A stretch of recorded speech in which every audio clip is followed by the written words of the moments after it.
you possibly defend yourself against a country of 1 billion people? You only have 18 million here. Yes, indeed. We are facing the man in China who has the largest population among all the nations. But the outcome of competition or survival are not decided by sheer size of population, land, or the natural resource. Now, if you would permit me to joke, I'd like to tell you a very short joke first. How do you compare your ancient grand electronic wristwatch? Now, the size of the grandfather's clock is much larger and heavier than the modern electronic small watch. Even the pendulum of the ancient clock is much larger and heavier than the small watch. Do you agree with me? Yes. So my point is, it is not the size. It is the operational efficiency of the timekeeping that counts. As far as the timekeeping capabilities go, I think modern watch, small size watch, is much better than the ancient mechanical clock. Let me quote another example. Take Israel, for instance. Israel has only a population of 4 million, surrounded by 600 people. Now, if the survival is to be decided solely by the size of the population, perish. But Israel has won every shooting battle so far. So it is not the good you are that counts. Now also talking about the population, in the conventional ground warfare, most times the number are important. 2 companies are always better than or stronger than 1 company. But, or 7 feet tall, or say 10 feet or 12 feet, and you have to go to hospital. So if we are talking about the population, oversized population of mainland China is a great problem. They have is their problem instead of their properties. Now, another thing we have to remember, this country in Taiwan is fighting against the entire people of mainland China. The people in both sides of Taiwan Strait do not hate each other. The issue is not among the people. We are not fighting against our own people. The real issue is how to let the people choose the way of life they want to have. So I think the large populations are in our favor. Sometimes we will have the support of the population, and we are not against the Chinese people at all. Do you think that most of the people on the mainland are very discontent with communism? I think they are getting fed up with the systems. The communists has occupied mainland China for more than 35 or 40 years or so. But now the living standard of the people are still very low. Why? Well, take population, for instance, is one of the major difficulties, and many other things. But basically, it is the whole system, and they want to go by what they call the socialist system. And that's why the growth has been so slow. I mean, the living standard for the people are so poor, and that's why they are not happy at all. However, and they find it very difficult to change. but they have to take it as a fact of life. But still, they are struggling against the current system. Do you think that the army of Red China would fight if commanded to invade Taiwan? Yes or no? Let me tell you some example. I've been operating with the Navy for so long, and I did have many personal clash with the Red naval forces. And take Daqing operation, for instance. I operate in Daqing as a captain of a destroyers. And we encounter many enemy ships and air bombing. Now they came in a huge formation, say 9 Tu-2 and escorted by some fighters. And they did rather well, even they did not hit me. I say they fought well, then we pull out the heavy anti-artilleries against them, and sometimes we even score hit on one of the aircraft. But they kept their formations well. So your question asking me if they will fight or not, I would say yes. But we found some other instance. For instance, I'm talking about my personal experience. There was sometimes they have reconnaissance or a single pilot fighter. They came out trying to find us, and we overheard from their communication, and they could see us. We were ready to shoot at them, but they did not want to get too close to us. Now, why sometimes they fight so well and sometimes they don't? The reason is when they are in a group, when they are organized, when they are controlled by their political systems, and they have no choice, they will have to fight.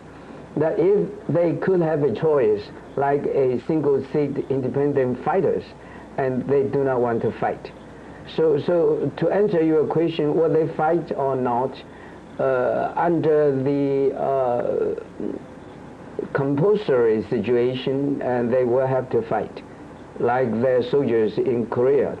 But if they really have choice, if we have some way to break their political control system, I think their soldiers just do not want to fight, especially against us.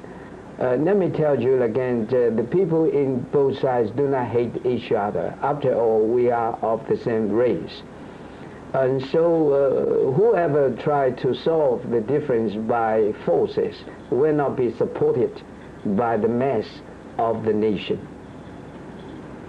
Do you think there's a strong will here among the people to defend themselves against a potential invasion? Oh yes, we have done so well during the past 35 years or so, and we are quite well off, and everybody has something to defend. For instance, a few days ago, I toured around a car manufacturing factories, and I'm talking about Yulong.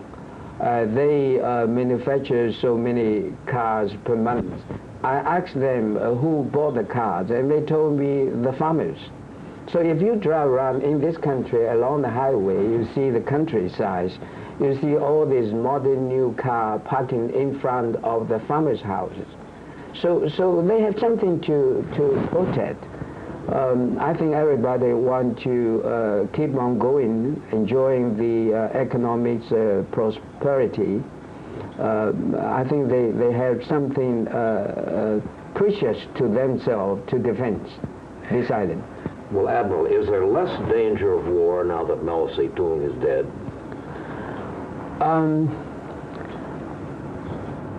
Maybe you may say it this way, because Mao Zedong was so crazy at one time.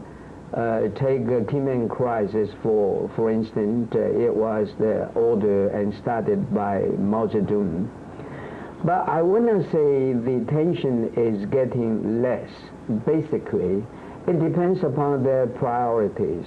And they have so many problems they have to solve themselves. I think they are pretty occupied with so many things that they have to deal with first. Well, Admiral, we have much news in America about China opening up, about its liberalization. Yes. Is that true? I will agree with you in general. But this does not mean the reduction of tension between us.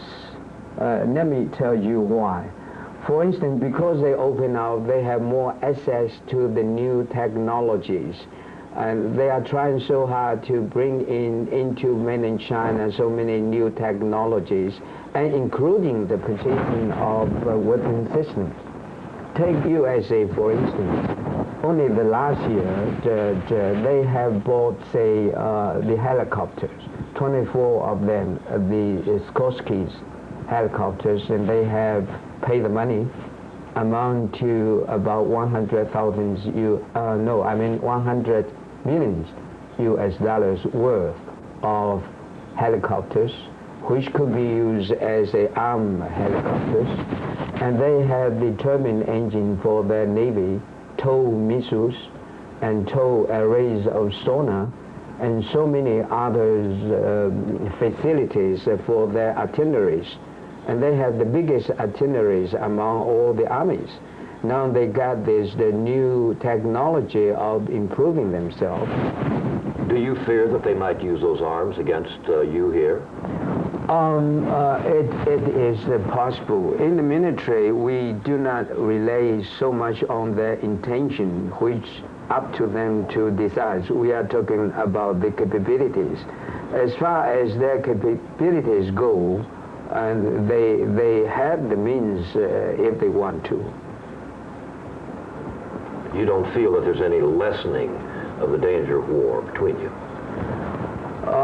I said a moment ago, the only thing preventing them, perhaps, at this moment, to really go and attack us are because they are so much occupied with many other problems. Now, let me tell you some of the deployments, for instance. Talking about this air front, and they recently have reorganized their military zones. But now, as far as the air campaigns go, they divide themselves into a few fronts. They call it the North fronts, which are against the Soviet Union. The East fronts are facing us. And then they have the Indian fronts and the Vietnamese fronts. Now, take the air bases, for instance. They have 99 airfields in the northern front and about 23 airfields facing us, and out of which I think they have about 44% of their fighters are positioning in the east front, which are against us. They have only 30%. I'm talking about the fighters only, against the Russian front. The rest are for the other zones. Well, why is that, Admiral? They have nothing to fear from you. They may not have too much to fear from us as far as the current battle of orders go. But you know, it is the success we have make it so much for them. They have to prevent us making a too good an example, causing the people asking to improve the living standard and so forth. I think from a certain angle, they worry us much more than they worry anybody else. And after all, we know them better. We speak Chinese. We came from mainland China. And they have special reasons to be fearful of us. Not because we want to attack them, but because we are the only success. Yes, sir. Well, Admiral, your equipment, your airplanes, your military, all of your military equipment is becoming obsolete now. Where are you going to get arms? Well, we have to do it from two sources. One is to get it all by ourselves, and we are working very hard on that. We do have a good R&D facilities. We are not without success, but it always takes time, you know. We try to have a breakthrough on certain technology, but you know, you need luck and very good talents of doing that. So far, if I may tell you, we are capable of doing so many what we call incremental improvements. If we get a new weapon system, we could improve on that. We are doing quite well along that. But to entirely manufacture something very new, and we are still struggling with some success, but not entirely the things we want to have. So to fight a war, for instance, for the next week, and we need the purchasing from the more advanced country before we could do it all by ourselves. And that's why we are doing two things. One, to do it ourselves, and the other, we are trying to get it from abroad, from whatever sources we could get. But mainly we want to get it from USA because of the training system, because the logistic system. Everybody has to standardize its weapon systems. We've been working so closely with the USA in the past. But so the USA is refusing you the arms you need, no? We are still getting some, but not the most urgent things we want. For instance, if we ask for about 10 most critical items, we may get 5 of them, and still will be turned down by 5 of the things we need mostly. We are not entirely turned down by the USA, but we do get something. Well, what are the most critically needed items? We have been making it so clear to the America, and we need the high performance aircraft. Because this is an island, we need the campaign, the defense of this island depends so much about the local air security and the control of the seas. So what we need most urgently is the anti-submarine warfare equipment and also the air defense equipment. So I think it is the aircraft we need mostly, urgently. Admiral, do you think there's any possible danger of war between the Soviet Union and the mainland China? The current situations shows is not likely to have a shooting war between them. My time is running out. I think I better tell you in a very short reason. Let me tell you, I think being weaker, the PRC or the Communist China will not attack the Soviet Union because Soviet Union is much stronger. If they try to attack Soviet Union, they get beating themselves. So they will not shoot first because they are weaker. Now, being stronger, the USSR will not attack the China either. Now, I'll tell you why. Because the Soviet Union will gain nothing by attacking China and will lose nothing by not attacking China. Sometimes you go to war, you get nothing, but if you don't fight, you have some other negative damage or effect, so you still want to fight. For the USSR, let me say it again, they will gain nothing by starting the war, and they will lose nothing by not to fight a war. So I think the chances of having a shooting war among them are very little. Do you think there are any chances of a rapprochement between the Soviet Union and mainland China? They are increasing their trades along the borders, and they are trying so hard to improve their relation in so many respects. But you might say their foreign policies right now is announced by the communists, and they try to keep reminding both the Soviet Union and USA that, and they do not want to link out too closely with neither one of the superpowers. They just want to be in the middle. This is what they said to the rest of the world. At least they want to do that. They want to tell the third world more so. Admiral, there are many people in the West these days saying that you have an atomic weapon. Is that true? Well, we don't have atomic weapons, and we have not made, or we are not going to make any bombs.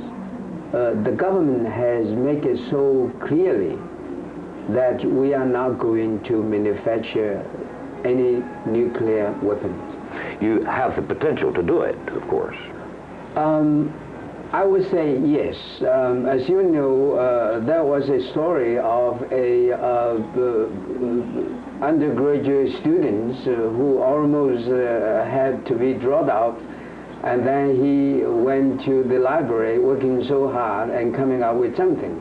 Of course, in our research and development facilities, we have much more talents or the numbers of qualified people than the first team of Manhattans, which, if I recall, amount to only hundreds or so engineers and scientists who make the bomb. Now, if anybody are not too lazy to read all the materials, and they will come out with the knowledge of how to make bombs. I'm talking about the undergraduate students. Of course, after so many years of having the bomb made by other advanced countries, I think we do know how to do it. But we're not going to do it, I must say it again. I'm sorry. We're not rolling? Okay, tell me, you're rolling now? Right. Admiral, if you could not get sufficient arms from the West to defend yourself, would you consider accepting arms from the Soviet Union? I would say no. Nobody in the armed forces or in the government, I believe, have ever considered of the possibility of getting the arms from the Soviet Union. If you really know our history of dealing with the Soviet Union, you should know in the past there have been many occasions the Soviet Union offered to us of having some working relationship with them. I'm talking about even before the Japanese War and during the Japanese War, even after the Second World War. But every time we just decide not to work with the Soviet Union. Why? Well, have you ever read a book called Soviet Russia in China, written by our late President Chiang Kai-shek?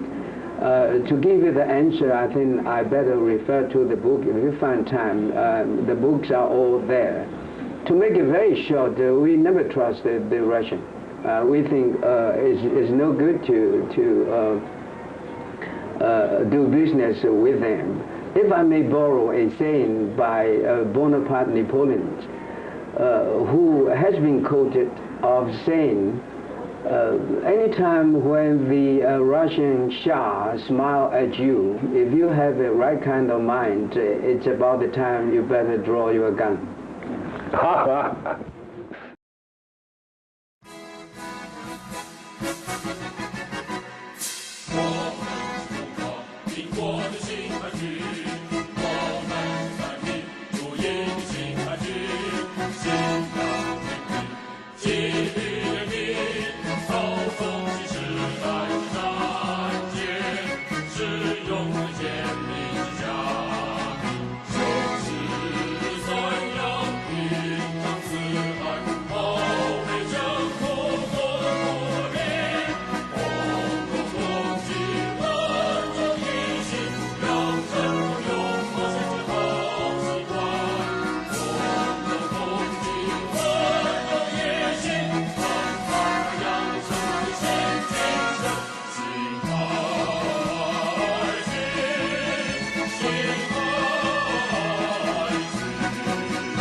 说。